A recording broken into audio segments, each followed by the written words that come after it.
नमस्कार दोस्तों, स्वागत है आप सभी का हमारे प्यारे से वीडियो में। जय श्री राम, जय बागेश्वर धाम सरकार, जय प्रेमानंद जी महाराज।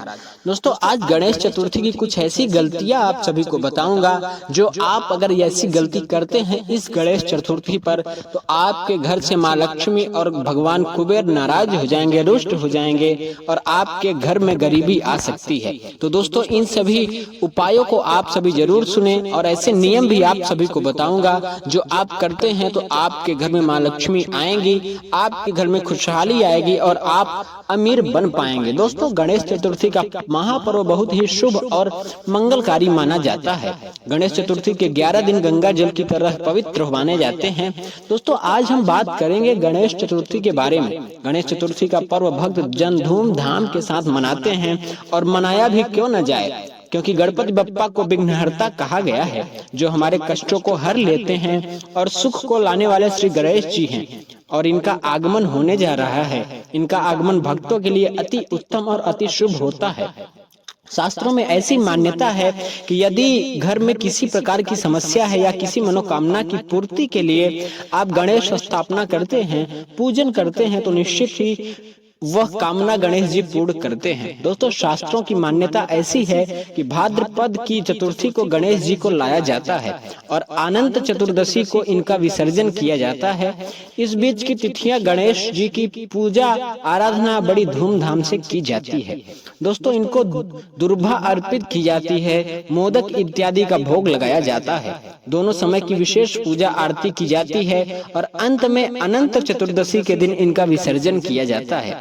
शास्त्रों में ऐसी मान्यता है कि गणेश जी को अपने घर में लाकर विधि विधान से उनका पूजन, उनकी सेवा करने से हमारी सारी मनोकामनाएं पूर्ण होती हैं और विद्या बुद्धि के दाता श्री गणेश जी का आगमन होने जा रहा है। तो दोस्तों, इनको लाने का जो विशेष समय होता है या फिर इनको स्थापित करने का विशेष समय होता है, कारण यह है कि इनका जन्म हुआ था दोपहर के समय, इसीलिए यह उत्सव दोपहर में ही मनाया जाता है। विशेषकर स्थापना जो होती है वह दोपहर में ही होती है। दोस्तों, गणेश जी की मूर्ति से जुड़ी कुछ ऐसी बातें आप सभी को बताऊंगा और आप सभी को जानना अत्यंत आवश्यक भी है। वैसे तो हम बिल्कुल नहीं कहेंगे कि कोई भी गणेश जी की मूर्ति अशुभ होती है, लेकिन हाँ, उसके मायने और कारण बदल जाते हैं। क्योंकि जैसे हमारे शास्त्रों की मान्यता है कि बहुत बड़ी मूर्ति की पूजा सेवा हम अपने घर में नहीं कर सकते हैं। जैसे आप अपने घर के लिए गणेश जी की मूर्ति ला रहे हैं तो ऐसा बिल्कुल मतलब नहीं है कि आपके घर पर रखी हुई बड़ी मूर्ति अशुभ है, लेकिन हाँ, इसलिए कि आप उसके बराबर उसकी सेवा पूजा नहीं कर पाएंगे। दोस्तों, आगे बढ़ने से पहले आपसे एक विनती करते हैं कि हमारे चैनल को सब्सक्राइब कर बेल आइकन जरूर दबाइएगा। अगर आप भगवान गणेश को अपने घर पर बुलाना चाहते हैं तो कमेंट बॉक्स में अवश्य लिखे, गणेश जी आपका स्वागत है हमारे घर में। गणेश जी के लिए एक लाइक तो बनता है। दोस्तों, वैसे गणेश जी की मूर्ति में कुछ बातें ध्यान रखना चाहिए। यदि आप गणेश जी की मूर्ति को लाने जा रहे हैं या लाने जा रही हैं तो ऐसे में एक चीज का ध्यान जरूर रखें कि मूर्ति किस चीज की ला रही है। यह भी आपकी मनोकामनाओं के ऊपर आधारित होता है। सबसे शुभ मूर्ति जो होती है दोस्तों, श्रेष्ठ मूर्ति जो होती है, वह सफेद आड़ की जड़ से जो गणेश जी निकलते हैं, जिसे श्वेताभ गणेश जी बोलते हैं। इस प्रकार के गणेश जी को आप अपने घर में लाते हैं तो रिद्धि सिद्धि लक्ष्मी या फिर किसी भी कोई भी कामना है आपकी तो गणेश जी आपकी कामना को पूर्ण करते हैं। और यह मूर्ति तो ऐसी मूर्ति है जो कि बहुत ज्यादा श्रेष्ठ और मंगलकारी होती है, लेकिन यह मूर्ति बहुत कम प्राप्त होती है। दोस्तों, आप सभी को बता दें कि यह मूर्ति बहुत ही मंगलकारी होती है। दोस्तों, कहा जाता है कि धन के स्थान पर यदि इनको स्थापित कर दिया जाए तो जीवन में चाहे कितनी ही पीढ़ी दर पीढ़ी आपकी जो संतान है वह बढ़ती चली जाए, लेकिन उनका धन कभी भी कम नहीं होता है। तो दोस्तों, खैर चलिए, यह गणेश जी तो आपको नहीं मिलेंगे, मुश्किल है, क्योंकि ये श्वेताभ की जो मूर्ति होती है ये बहुत कम मिलती है। अगर मिल जाए तो जरूर आप अपने घर पे स्थापित करिएगा। दोस्तों, आपको एक चीज का ध्यान रखना चाहिए कि यदि आप अपने घर में पूजा प्रार्थना के लिए गणेश जी की स्थापना करना चाहते हैं, इनको रखना चाहते हैं, लाना चाहते हैं, तो आप हमेशा बैठी हुई प्रतिमा ही लाएं, क्योंकि शास्त्रों में कहा गया है कि बैठे हुए गणेश जी की पूजा आराधना घर में करने से अस्थाई लक्ष्मी जी का वास होता है, कामनाओं की पूर्ति होती है। ऐसे में आप गणेश जी को लाने की सोच रहे हैं या फिर लाने वाले हैं तो बैठी हुई प्रतिमा का ही चयन करें। दोस्तों अगली चीज है कि गणेश जी को प्रतिमा लाते समय घर के लिए लाएं या ऑफिस के लिए लाएं, उसमें फर्क होता है। आपको बताना चाहेंगे कि यदि आप अपने ऑफिस या दुकान के लिए अपने प्रतिष्ठान में लाकर इनका पूजन आराधना करके विसर्जन करना चाहते हैं तो ऐसे में आप खड़े गणेश जी की मूर्ति ला सकते हैं। दोस्तों अगर आप ऑफिस के लिए ला रहे हैं तो आप भगवान श्री गणेश जी की खड़ी मूर्ति भी ला सकते हैं। कहा जाता है कि इससे व्यापार दिन दोगुना रात चौगुना बढ़ जाता है। दोस्तों यदि आप मतलब आर्ट के विद्यार्थी हैं या आर्ट बनाते हैं, कला बनाते हैं, तो आप गणेश जी की खड़ी मूर्ति तब भी ला सकते हैं और उनकी पूजा कर सकते हैं। बस घर में जो आपको प्रतिमा लानी है, अगर आप अपने घर के लिए प्रतिमा ला रहे हैं तो वह बैठे हुए गणेश जी की प्रतिमा लानी है। यह ध्यान रखें दोस्तों, प्रतिमा लाते समय आपको एक चीज का ध्यान और रखना है। घर में प्रतिमा लाते समय आपके वहां मुखी गणेश जी लानी है। दोस्तों आप सभी को बता दूं कि अब देखिए दाहिनी तरफ जब मूर्ति की सूंड होती है तो ऐसी मूर्ति के लिए पूजा और सेवा की अधिक आवश्यकता होती है। इसलिए कहा जाता है कि गणेश जी के प्रतिमा हमेशा वह मुख होनी चाहिए, यानी कि बाएं तरफ जिनकी सूंड घूमी हुई हो वही गणेश जी हमारे घर के लिए शुभ होते हैं। अन्यथा जो दाएं तरफ सूंड वाले गणेश जी होते हैं वह जल्दी रुष्ट होते हैं। दोस्तों आप सभी को बता दो, यदि हमसे कोई भी भूल हो जाए तो वह नाराज हो जाते हैं। अभी इसका अर्थ आप यह बिल्कुल ना समझे कि गणेश जी की प्रतिमा किसी के लिए कल्याणकारी नहीं होती है। ठीक वही बात जो कि हमने आपको उदाहरण से समझने की कोशिश की कि बड़ी मूर्ति भी श्रेष्ठ होती है, लेकिन हम घर में नहीं रख सकते क्योंकि हम उनकी उचित पूजा सेवा आराधना नहीं कर सकते हैं। दोस्तों ठीक उसी तरह से जो दाईं तरफ जो सूंड घूमी होती है वह मूर्ति जो है अत्यधिक सेवा और प्रार्थना की जरूरत होती है उस मूर्ति को, जो कि हमसे नहीं हो पाती। तो इसलिए एक नियम बनाया गया है कि अपने घर के लिए हमें बहुमुखी गणेश जी को ही घर में लाना चाहिए, उनकी ही पूजा और अर्चना करनी चाहिए, फिर विसर्जन करना चाहिए। दोस्तों जैसा कि आप जानते हैं प्लास्टिक आदि से बनी मूर्तियां उतनी श्रेष्ठ नहीं होती हैं, और यदि आप मिट्टी के गणेश जी लाते हैं, पूजन करते हैं, विसर्जन करते हैं तो ज्यादा श्रेष्ठ होता है। यदि आपको इस तरह के गणेश जी की प्रतिमा मिले तो अत्यंत श्रेष्ठ है। दोस्तों अब बात करते हैं रंग की कि किस रंग की गणेश जी की प्रतिमा लाना आपको शुभ होगा। केसरिया रंग की गणेश जी की प्रतिमा घर में लाना बहुत ही मंगलकारी माना जाता है। दोस्तों दूसरी चीज, हरे रंग की गणेश जी की प्रतिमा भी रखी जाती है। अलग अलग कामनाओं के लिए अलग अलग तरह के गणेश जी की प्रतिमा रखी जाती है।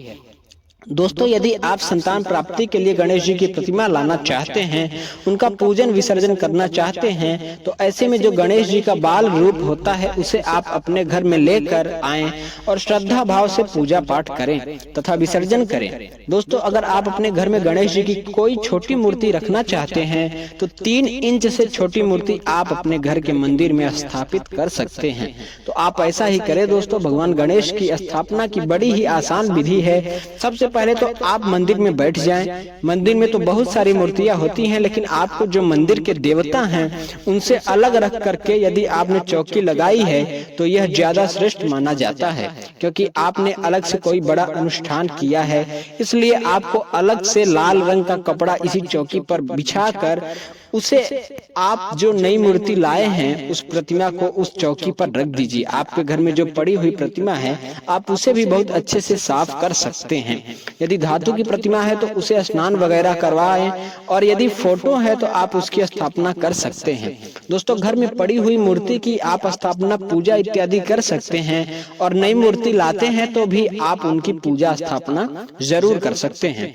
और आपको कलश जरूर रखना है। दोस्तों एक विशेष बात आप सभी को बता दूं कि आप सभी को कलश की स्थापना अवश्य करना है। दोस्तों आप सभी जानते हैं कि कलश में ही देवी देवताओं का आवाहन करते हैं, कलश से ही। तो कलश रखने की विधि कुछ इस प्रकार है। कलश रखने के नीचे स्थान पर चावल का अष्टदल कमल बना लें, या फिर आपके घर में बहुत अधिक चूहे हैं तो ऐसे में चावल का ना बनाकर आप थोड़ा सा रोली और हल्दी मिला करके बना लें और ओम बना लें, स्वास्तिक बना लें और उसके ऊपर कलश रखें। दोस्तों कलश के अंदर एक सिक्का डालें, हल्दी डालें, सुपारी डाल दें और थोड़ी सी दुर्वा घास डाल दें, क्योंकि यह पूजा हम गणपति की करने वाले हैं, वहाँ शुभता आती है।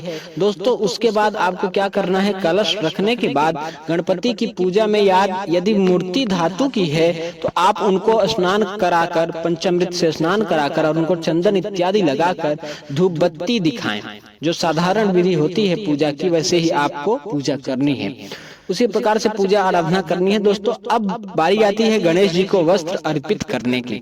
अगर आप मूर्ति लाए हैं या बड़ी मूर्ति लाए हैं तो उसे प्रकार से आप जो है उसकी बनावट के अनुसार आप वस्त्र अर्पित करें, जैसे कि लाल रंग का, पीले रंग का, गुलाबी रंग का और हरे रंग का वस्त्र पहनाएं, या आप चाहे तो बाजार से रेडीमेड वस्त्र भी ला सकते हैं। वस्त्र अगर नहीं है तो आप अपनी क्षमता के अनुसार मौली धागा, जिनको हमारे शास्त्रों में वस्त्र का स्वरूप मानकर देवताओं को अर्पित किया जाता है, तो वह भी आप अर्पित कर सकते हैं। दोस्तों पान जरूर चढ़ाएं, गणेश जी को पान अत्यंत प्रिय है, क्योंकि गणेश जी को यह विशेष प्रिय होता है, तो आप उनको पान जरूर अर्पित करें। पान में आप 2 लौंग, 2 इलायची रख के और जब गणेश जी का पूजन हो जाए उनको भोग लगाएं। दोस्तों भोग में भगवान गणेश को लड्डू मोदक अति प्रिय है, ये आप सभी को पता होगा। अगर आपके घर में बना सकते हैं लड्डू तो बहुत ही शुभ माना जाता है। भगवान गणेश बड़ी प्रसन्नता के साथ अपने भक्तों के घर का बना भोजन पसंद करते हैं। आप सुबह शाम की पूजा में घर का भोजन बनाकर अर्पित करें। अगर घर का नहीं कर सकते हैं तो आप बाजार से लड्डू मोदक अवश्य अर्पित करें। दोस्तों भगवान गणेश की स्थापना 1 दिन के लिए भी कर सकते हैं, 3 दिन के लिए भी कर सकते हैं तथा 5 दिन के लिए भी स्थापना कर सकते हैं। ऐसे में अगर आप चाहें तो 7 दिन के लिए भी आप स्थापना कर सकते हैं। आप अपने इच्छा के अनुसार कितने भी दिन के लिए रख सकते हैं और अंत में विसर्जन किया जाता है। इनकी यदि छोटी मूर्ति है तो आप अपने घर में भी रख सकते हैं। दोस्तों आपको एक बात फिर से बता दें कि गणेश जी का जो स्थापना का समय है वह 12:17 से, सुनिए, दोपहर के 12:17 से रात 10 बजे तक है। इस समय में आप कभी भी गणेश जी की स्थापना कर सकते हैं, इसके पूर्व ना करें, क्योंकि गणेश चतुर्थी जो स्थापना पूजा होती है वह दोपहर में ही होती है, क्योंकि गणेश जी का जन्म दोपहर में हुआ था, इसीलिए यह पूजा दोपहर में ही होती है। दोस्तों अगर आपकी कोई विशेष मनोकामना है तो गणेश जी को दुर्भ की माला अवश्य अर्पित करें, क्योंकि दुर्भा की माला गणेश जी को अत्यंत प्रिय है। दोस्तों अगर आप अपनी विशेष मनोकामना को पूर्ण करवाना चाहते हैं तो गणेश जी को दुर्भा की माला अवश्य अर्पित करें।